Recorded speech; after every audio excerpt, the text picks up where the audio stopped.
Welcome to the Widowed Mom Podcast, episode 314, 5 Signs You're Ready to Love Life After Loss. Welcome to the Widowed Mom Podcast, the only podcast that offers a proven process to help you work through your grief, to grow, evolve, and create a future you can truly look forward to. Here's your host, Master Certified Life Coach, Grief Expert, Widow, and Mom, Krista St-Germain. Hey there, welcome to another episode of the podcast. Little update on my life. Before we jump into today's topic, I am in full house prep mode. Quite a few more things to be done before the house is photo ready. And so I'm working on that, still feeling lots of feelings about it, but I am doing a good job of supporting myself. And I am really craving less of a financial weight, less of an emotional weight, less weight. And this house feels like a weight to me as much as I love so much of it. So that's going on. And then I'm also working very hard on my healing.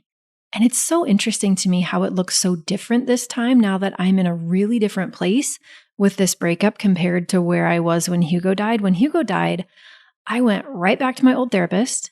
I did a lot of journaling and I tried to read, which was kind of hit or miss, depending on how intense the widow fog was. And that's really all I had. That was it. Now I have so many more resources. I definitely already understand the value of coaching. Most of my friends are coaches. And I'm also so much more willing to invest in my healing than I ever was before. Most of the options I know that now exist, I didn't know they existed then, or maybe I just wasn't open to them, but they just weren't something I would consider as options. It wasn't until quite a bit later that I actually discovered coaching. So I'm still journaling and I'm still reading and I'm still listening to podcasts, but I have assembled a team of practitioners with their own specialties. Someone who specializes in betrayal trauma, my tapping coach, Melanie Fay, who has been on the podcast a couple of times, who I bring into Mom Goes On twice a month to help my widowed clients there because she's amazing and tapping is amazing. I have a spiritual advisor. I've done some energy healing. I'm learning more about attachment styles, human design. I've even gotten some support from someone who specializes in astrology, which I did not think would be helpful. And I was pleasantly surprised. And as I learn more about it, it's actually quite helpful. And I still coach regularly with my friend Vicky, who is a coach. We have coached every week for years together. And of course, almost all my friends are coaches.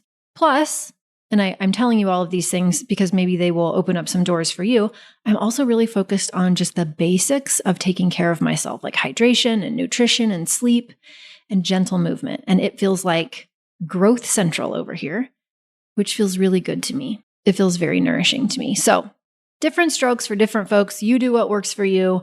But I am very intent on surrounding myself with supportive resources, things that feel good to me and things that move me toward what I want next.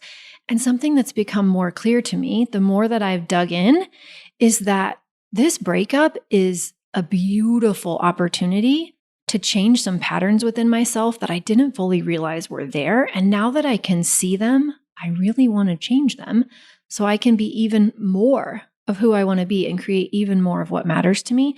And that's what life does, right? We just live, we learn, and then we see opportunities that maybe we didn't see before. And so as painful as it's been, I can see a lot of potential ahead of me, a lot of work as well. But there's a part of me that feels really excited about that work and really willing to do it because I know that I'm powerful and I know that I can create something amazing with what I've been through all the time, right? That's what we all can do. I don't say that about myself to imply that I'm special. We can all do that. That means you too, right? We are all so powerful that we can decide who we want to be no matter what happens to us. We can decide what we want to learn from it, what we want to make of it, how we want to apply it, and keep taking steps toward being more of who we want to be. And that's very much my journey right now. And a lot of logistics and chaos related to the house. So let's talk about 5 signs that you're ready to love life after loss. If you have been feeling like you're just going through the motions, you're getting things done, you're holding it quote unquote together, maybe even smiling sometimes, but deep down, it feels like life is hollow or empty or flat or robotic. You're doing okay, but it's not great. If part of you wants more, but you might not even be sure what more means exactly, you just know that this ain't it, You might be more ready than you think you are to love life again, even if there's still so much sadness, even if part of you feels guilty when you think about wanting more, even if you've convinced yourself that it's too late or that it's too hard or that you would be too selfish or too greedy. You are who I'm talking to. This episode is for the woman who is not in crisis anymore. She's not barely surviving, but she also really isn't living. She's just surviving. And she's starting to wonder, could I actually love life again? Is that possible for me? And she's lovingly in this place I call a grief plateau. And even if you aren't in that place yet, I really encourage you to listen, because I know that someday you will be. And it can be really helpful to be on the lookout, to know what's coming so that when you get there, you're less likely to stay stuck there. So today I want to share 5 signs that you're probably more ready than you think you are to love life after loss. Because most of us don't feel truly ready, even when we are. So let's talk about what that might look like for you. So sign number 1, you have stories that feel true, and part of you knows that they're starting to hold you back. You have stories that feel true, and part of you knows that they're starting to hold you back, or they're going to hold you back. Maybe you catch yourself thinking things like, I had my chance, now I just need to focus on my kids, or this is just how life is now, or I'm getting by, I'm doing okay, I'm doing all right, or it's better than it used to be, thankfully, but it's not great. This is a really interesting place to be, because if we don't listen to that small little voice that starts to be aware of our stories, that wants to call BS on them, we know that we're just going to keep repeating them. So maybe you're starting to notice there are thoughts like that exist in your mind, stories that you're telling yourself that imply that it's not terrible, but it's not great, and it might never be. Sign number 2, you're starting to feel more frustrated than afraid. So this is that space where you're not necessarily terrified of making changes anymore. You're just starting to get annoyed that nothing's changing. It might sound like, I'm doing all the things, taking care of everyone, I'm managing the house, not falling apart, but I'm not really excited about anything either. And that doesn't feel good to me. I don't want to just keep feeling like I'm existing. Those are the kinds of things that women tell me all the time. That's what a grief plateau can sound like. And you feel frustrated about that. And that frustration is a sign. You have a desire within you for more that is trying to get your attention. And that frustration is there to show you that that desire is there. For me, frustration is a sign that I am out of alignment with what my higher self wants for me. Something needs to shift when I start feeling frustrated. But of course, that doesn't mean that you don't feel afraid. You still do. You still have a little fear because you're human, right? We all do. Anytime we're contemplating growth or we're on a growth edge, there will be fear, right? We will worry about what will happen. Can we do it? Is it possible? What if it isn't possible? What if we fail? What is dangerous or scary about that? And that's not because anything has gone wrong at all. That's because you're a human. And that's what our primitive programming is designed to do, is to scan the environment for risk and try to keep us away, to look for things that could be dangerous and steer us clear of them. All right? So notice though that feeling of when frustration starts to feel stronger than fear. You're feeling more frustrated and less fearful. Fear is still there, but the frustration is starting to rise. Sign number 3, the things that you've tried may have helped you before, but now they're not moving the needle anymore. This is a big one. You've read the books. You've listened to the podcasts. You've journaled. These things have been helpful to you. You've probably even said to yourself, like, I should be able to figure this out. Like, I know so much. I should be able to figure this out. Maybe you've done therapy. Maybe you've done Grief Share or some other local grief group. Maybe you're even hanging out in online spaces with other widows. It's not because you haven't been doing anything necessarily, but you're feeling stuck in the same emotional place, the same emotional patterns. Things still feel flat. It's like those things used to help me or used to move the needle more, and now they aren't. They aren't helping me as much. And that's not a sign that those tools didn't serve a purpose or don't serve a purpose. It's a sign that they're no longer the right tools for where you are and what you need. You're ready for a different kind of support, and you may have just not figured out what that support is yet. But you know enough to know that the effort you're putting into the tools and support that you have really aren't moving the needle in the way that they once were or in the way that you wish they would. That for me, I can look back and remember how this happened for me, which was a place it just kind of happened to be. Maybe the universe just sent me this or I was ready for it. But I remember feeling that exact same way with my therapist right about the time that I discovered a coaching program that I could enroll in. And I really didn't know that much about coaching other than the podcast had been super helpful. But I was feeling that like, nothing's really changing the way that I want it to change. I'm not moving the way that I want to move. And I couldn't really put my finger on it. I was definitely tired of recycling the same stories and talking about the same subjects and not seeing the changes that I wanted to see. And that's no slight on any of the tools that I was using.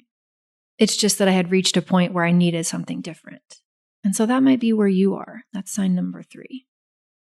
Sign number 4, you're ready to imagine something more. And this is an interesting place to be too. It's that place where your brain is starting to be interested in possibility again. It still might feel scary. You might notice yourself imagining something like maybe you are scrolling through social media and you see something about a retreat or a trip to wherever, Greece or a painting class. And you think to yourself, like, could I do that? Is that possible for me? Like other people are doing that. Maybe I could do that. Or maybe you see a couple or you see someone at the gym and you, for a second, let yourself want that again.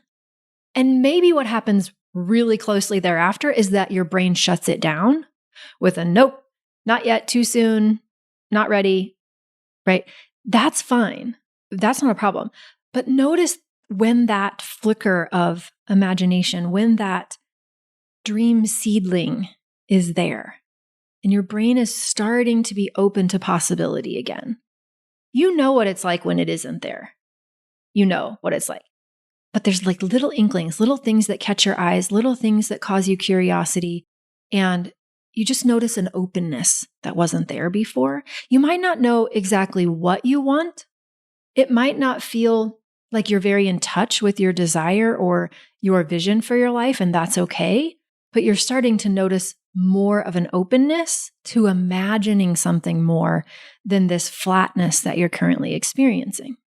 And sign number 5 is that you're sick of talking yourself out of things. You notice that you're doing it. You notice that you keep saying to yourself, maybe next month, once the kids are more settled, when I have more energy, I'll do it when, fill in the blank. I don't have time. It's too much money. You have these excuses and you keep using them to talk yourself out of something that you actually do want. And something inside of you is getting annoyed by that and kind of starting to roll your eyes at yourself and your own excuses.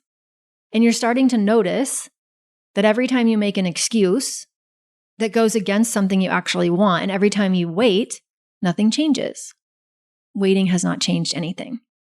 And I don't say that because I want you to beat yourself up. That is the very last thing I want you to do. I say that because it's something that you want to pay attention to.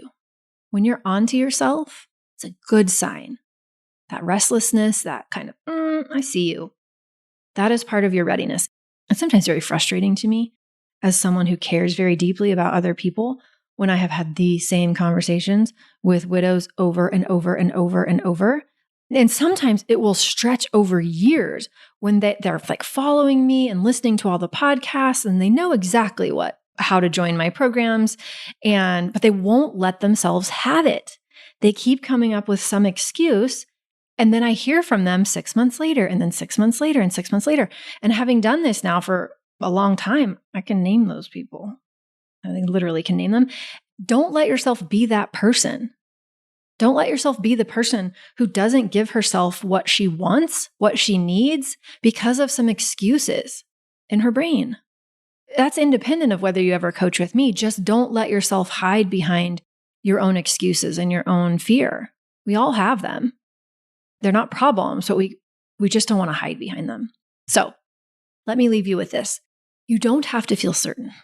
You don't even have to feel totally ready. And you definitely don't have to feel confident. It's totally okay if you don't have a clear vision of exactly what you want. You just have to know that you want something more. Something more is available to you.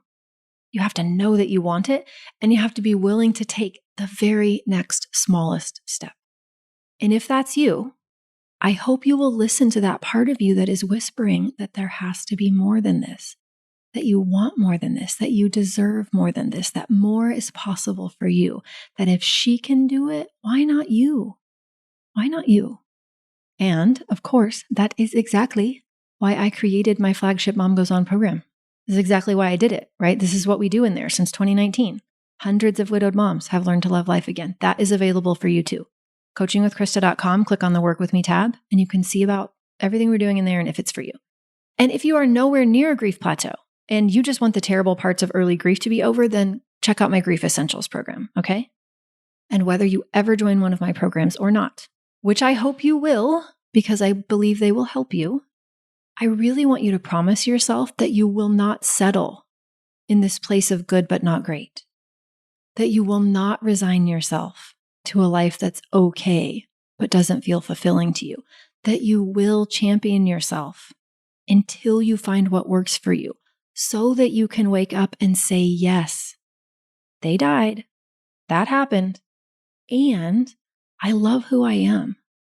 I love how I show up. I love the life I have created for myself since it happened. You deserve that. And if you can hear the sound of my voice, it is possible for you. Okay? That's what I have for you this week. Remember, I love you. You've got this. Take care, and I'll see you next week. Bye-bye.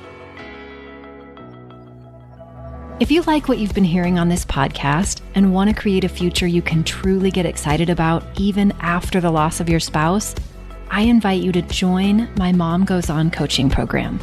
It's small group coaching just for widowed moms like you, where I'll help you figure out what's holding you back and give you the tools and support you need so you can move forward with confidence. Please don't settle for a new normal that's less than what you deserve.